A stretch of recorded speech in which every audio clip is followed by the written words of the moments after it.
सन 1911 भारत के इतिहास का वो समय जब स्वतंत्रता संग्राम स्वदेशी आंदोलन के रूप में लड़ा जा रहा था।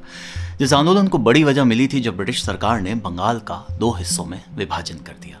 उससे कई हिंदुस्तानियों में सरकार के खिलाफ कड़ा आक्रोश पैदा हो गया था। लेकिन ये कहानी है उस एक और क्रांति की जिसका जन्म भी हो रहा था उसी दरमियान और वहीं से, जमी ए बंगाल से। अब काल चक्र को थोड़ा और पीछे लिए चलते हैं। 1877 ब्रिटिश राज के अधीन भारत की तत्कालीन राजधानी कलकत्ता। एक 10 वर्ष का नागेंद्र प्रसाद अपनी माँ के साथ घोड़ा गाड़ी में बैठकर गंगा तट पर स्नान के लिए जा रहा था। तभी बीच रास्ते उसकी नज़र एक मैदान की ओर चली गई जहाँ कुछ ब्रिटिशर्स एक बड़ी सी गेंद के साथ खेल रहे थे। उसने अपनी माँ से जिद करी और वो वहीं उतरकर उन्हें देखने लगा। कुछ देर बाद वो गेंद उछलती हुई उसके नज़दीक आ गई। तब उसने उन ब्रिटिशर्स के कहने पर उन्हीं की तरह उसे लात मारकर वापस उनकी तरफ पहुंचा दिया।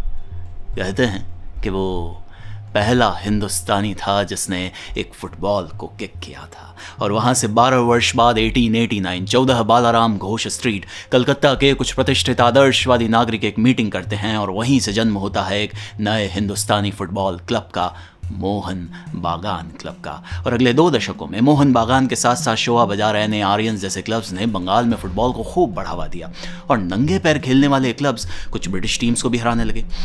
पर बावजूद उसके हिंदुस्तानी क्लब्स को गंभीरता से नहीं लिया गया, जिसका एकमात्र कारण था IFA शील्ड, ब्रिटिश राज में खेले जाने वाला भारत का सबसे बड़ा फुटबॉल टूर्नामेंट, जिसे जीतना तो बहुत दूर, उसमें किसी हिंदुस्तानी क्लब को खेलने का मौका मिलना भी बड़ी बात थी। IFA शील्ड का इंटरनेशनल मीडिया में भी जिक्र होता था। ब्रिटिशर्स की कई प्रमुख दमदार रेजिमेंट टीम्स भी उसमें हिस्सा लेती थी।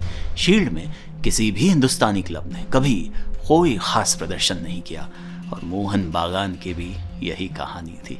कई सालों तक मामूली सा खेलने वाला वो क्लब मेजर सैलेन बासु के सेक्रेटरी बनने के बाद सबसे उम्दा भारतीय क्लब तो बन गया था, किंतु IFA शील्ड तो उनके लिए भी एक आसमानी ख्वाब। 2 बार बागान को 2 बार मौका मिला शील्ड में खेलने का और नतीजा दूसरे ही राउंड में टूर्नामेंट से बाहर। पर कौन कहता है कि गोल में सुराख नहीं हो सकता। बागान के कड़े प्रयत्नों के चलते 1911 में किस्मत ने उन्हें फिर आजमाया और कप्तान शिवदास की अगुवाई में वो कुछ कॉलेज स्टूडेंट्स, कुछ नौकरी पेशा और व्यापारियों से बनी आम 11 बंगालियों की टीम इस बार एक क्रांति लेकर आने वाली थी। 12 जुलाई पहला मैच और बागान ने बड़ी आसानी से वो जीत लिया। पर आगे की राह उतनी आसान नहीं थी। ब्रिटिश क्लब्स और मीडिया के लिए तो बागान दूर दूर तक भी कोई खतरा नहीं था। पहले मैच के बाद दी इंग्लिशमैन अखबार ने बागान को जीत की बधाई देते हुए कुछ इस तरह लिखा कि पिछली शाम मोहन बागान कैंप में हर्षोल्लास का माहौल था, पर शायद आने वाले शुक्रवार को शोक का माहौल उससे कई ज्यादा होगा। आने वाला शुक्रवार यानी कि दूसरा मैच। पर उस दिन बारिश की वजह से ग्राउंड बहुत गीला हो गया था। ऐसे में हिंदुस्तानी खिलाड़ियों के लिए नंगे पैर खेलना अपने आप में एक बड़ी चुनौती बन गया। पर बागान ने विपरीत परिस्थितियों के खिलाफ पहली बार क्वार्टर फाइनल्स में अपनी जगह बना ली और टीम के सबसे अनुभवी खिलाड़ी कप्तान शिवदास के बड़े भाई बिजॉय दास ने आखिरी पलों में अपने लाजवाब गोल से पहुंचा दिया बागान को शील्ड के सेमीफाइनल में। अब मामला गंभीर होने लगा। अचानक से उम्मीदें बढ़ने लगी और साथ ही दर्शकों की भीड़ भी। 24 जुलाई Dalhousie ground semifinal match Middlesex regiment के खिलाफ और फर्स्ट हाफ के अंत में मिडिलसेक्स ने पहला गोल दाग दिया।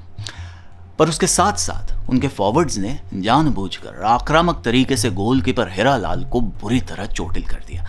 हीरालाल का अब उस मैच में टिक पाना नामुमकिन सा लग रहा था, पर उसे ये मालूम था कि बागान के पास और कोई विकल्प नहीं। इसीलिए पसलियों में चोट के बावजूद उस बेमिसाल खिलाड़ी ने अंत तक मैदान नहीं छोड़ा। उसके जबरदस्त सेव्स और कानू रॉय के इक्वलाइजर की बदौलत मैच ड्रॉ हो गया, जिस वजह से 2 दिन बाद रीमैच रखा गया। अब रीमैच में मिडिलसेक्स के गोलकीपर सार्जेंट पिगट को मैच छोड़कर जाना पड़ा। अब इसे ऊपर वाले का इंसाफ समझ लीजिए या ब्लैक डेविल का। ब्लैक डेविल के नाम से मशहूर बागान का सबसे आक्रामक खिलाड़ी अभिलाष घोष। एक कॉर्नर के दौरान अभिलाष ने हेडर लेते समय हीरालाल को दी गई चोट का बदला लेने के लिए सार्जेंट पिगट को गिराकर इंजर्ड कर दिया और साथ ही बागान ने 3-0 के साथ IFA शील्ड के फाइनल में प्रवेश कर लिया था। हर किसी के लिए वो कल्पना के परे था। जहां हिंदुस्तानियों के लिए अब वो फाइनल एक जरिया बन गया था अपनी काबिलियत को दर्शाने का, वहीं ब्रिटिशर्स के लिए उनकी साख का सवाल। 29 जुलाई 1911 फाइनल मैच ईस्ट यॉर्कशायर के खिलाफ। उस दिन कलकत्ता की सारी सड़कें सिर्फ एक जगह पहुंच रही थी, कैलकाटा एफसी ग्राउंड पर। आसाम और बिहार से भी लोग कलकत्ता पहुंच रहे थे। ईस्ट इंडियन रेलवेज को उस दिन स्पेशल ट्रेन तक का इंतजाम करना पड़ा। ट्राम कार्स, कैरिजेस, फेरी सब जन समूह से भरे हुए थे। सेमीफाइनल की भीड़ को देखते हुए एसोसिएशन ने 50,000 लोगों का अंदाजा लगाया था, पर उस दिन मैदान में मौजूद थे 80,000 से 1,00,000 लोग। लोगों ने पेड़ों से लेकर टेलीग्राफ पोल्स तक हर मुमकिन जगह पर कब्जा कर लिया था। उस दिन टिकट का दाम था 2 रुपए, लेकिन कहते हैं कि उसी शुभ दिन से ब्लैक में टिकट्स के बिकने की भी शुरुआत हुई थी। 110 साल पहले लोगों ने 15 रुपए देकर टिकट खरीदा था। आवाम पर जुनूनियत सवार थी। उस भीड़ की एक बड़ी संख्या के लिए तो मैच देख पाना संभव भी नहीं था। इसीलिए स्कोर को दर्शाने के लिए एक अलग तरकीब लगाई गई। टीम्स की जर्सी के रंग की पतंगों के द्वारा, यानी यॉर्कशायर के गोल पर काली और बागान के लिए हरी और मरून पतंगें। शाम 5:30 बजे बागान के वो 11 खिलाड़ी माथे पर तिलक लगा मैदान पर तैयार थे अपने जीवन का सबसे बड़ा मैच खेलने के लिए। यॉर्कशायर ने टॉस जीतकर सूर्य की दिशा वाला गोल चुना। मैदान के उस हल्ले के बीच रेफरी ने विसिल बजाई और आगाज हो गया उस निर्णायक मैच का। किक ऑफ के कुछ ही देर में बॉल सेंटर फॉरवर्ड अभिलाष के पास आ गई। अभिलाष ने वहां से लेफ्ट इन विजय दास को पास दे दिया। विजय दास ने तेजी से यॉर्कशायर के राइट इन साइड हॉवर्ड के आगे निकलते हुए अपने बाएं पैर से राइट इन हाबुल को पास दे दिया और हाबुल ने फुर्ती से ड्रिबल करते हुए पेनल्टी बॉक्स के अंदर से गोल पर शूट कर दिया। पर यॉर्कशायर के लेफ्ट हाफ बैक मार्टिन ने अपने बेहतरीन डिफेंस से बॉल को खतरे से निकाल वापस बागान के पाले में पहुंचा दिया। इसके बाद 2 बार लगातार यॉर्कशायर ने बागान के गोल पर अटैक किया, पर सुधीर और सुकुल के बढ़िया डिफेंस की बदौलत दोनों अटैक्स विफल हो गए और बिना किसी सफलता के पहला हाफ 0-0 पर समाप्त।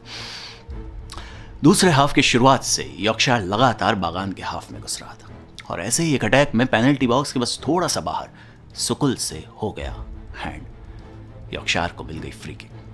फ्री किक लेने आया उनका कप्तान जैक्सन ने गोल की दिशा में एक बड़ा ही सटीक और तेज गति का ग्राउंडेड शॉट मारा और गोल। आसमान उन काली पतंगों से भर गया था। ब्रिटिश सपोर्टर्स के बीच जश्न का माहौल और बागान 1-0 से पीछे। 15 मिनट का खेल शेष। अब बागान पर प्रेशर बढ़ रहा था। ऐसे में सबकी नजरें टिकी थी कप्तान शिवदास के ऊपर, लेकिन उसे लगातार करी गई मैन मार्किंग की वजह से मुश्किलें और बढ़ती नजर आ रही थी। शिवदास को तलाश थी बस उस एक मौके की। मिडफील्ड से राजन ने उसे एक लॉन्ग पास दिया और इस बार अपनी करिश्माई ड्रिबलिंग से एक के बाद एक सारे के सारे विपक्षी डिफेंडर्स को अकेले ही छकाते हुए शिवदास ने कर दिया एक अविश्वसनीय स्ट्राइक गोल के लिए। इस दफा मैदान के ऊपर हरी और मरून पतंगें उड़ रही थी। पूरा मैदान गूंज उठा था क्योंकि मोहन बागान की मैच में वापसी हो गई थी और खेल बाकी था 10 मिनट का। अब वहां से मैच ड्रॉ की तरफ ही बढ़ रहा था, पर फुल टाइम के मात्र 3 मिनट पहले एक काउंटर अटैक में शिवदास ने बॉल को छीन लिया और वो तेजी से ड्रिबल करता हुआ मैदान की आधी लंबाई पार कर पहुंच गया यॉर्कशायर के पेनल्टी बॉक्स के करीब। उसने अपनी दाईं तरफ देखा, दाईं तरफ उसे फॉलो कर रहा था अभिलाष। शिवदास से अभिलाष ने पास रिसीव किया और वहीं से गोल की तरफ एक पावरफुल शूट। मैदान पर खड़े उन 22 खिलाड़ियों और उन असंख्य दर्शकों की धड़कनें एक साथ थम गई और इससे पहले कि विपक्षी गोलकीपर कुछ समझ पाता, वो बॉल बुलेट की गति से उसके बाईं ओर से निकलती हुई सीधा गोल पोस्ट के अंदर। मोहन बागान 2, ईस्ट यॉर्कशायर 1। उस समय उस मैदान में उन हिंदुस्तानियों के शोर से मानो भूचाल सा आ गया था। लोग खुशी में अपनी शर्ट्स, जूते, छड़ियाँ सब हवा में उछाल रहे थे। आसमान एक बार फिर हरे और मरून रंगों में सज गया था। अगले 3 मिनटों में स्कोर कार्ड पर और उस शोर पर कोई प्रभाव नहीं पड़ा और मोहन बागान ने IFA शील्ड को जीत कर इतिहास रच दिया था। विसिल के बजते ही वो खिलाड़ी जमीन पर लेट गए। सलेन बासु की आंखों से आंसू रुकने का नाम नहीं ले रहे थे। उस रात पूरा कलकत्ता जगमगा उठा। हजारों की संख्या में लोगों ने उन 11 खिलाड़ियों का कलकत्ता की सड़कों पर जुलूस निकाला।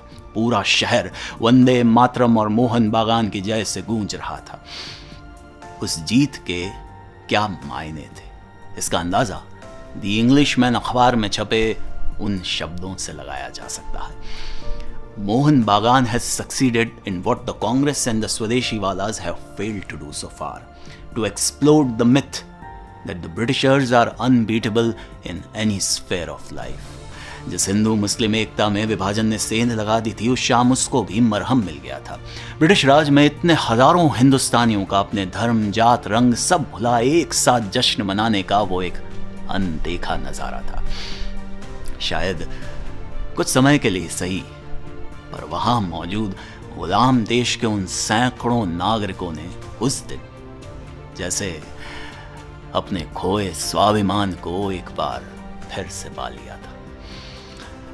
उसी साल एक और बड़ी चीज हुई। कुछ महीनों बाद सरकार ने बंगाल का विभाजन रद्द कर दिया, और कई इतिहासकारों का मानना है कि सरकार को झुकाने के आंदोलन में मोहन बागान की उस जीत का भी बहुत बड़ा योगदान था।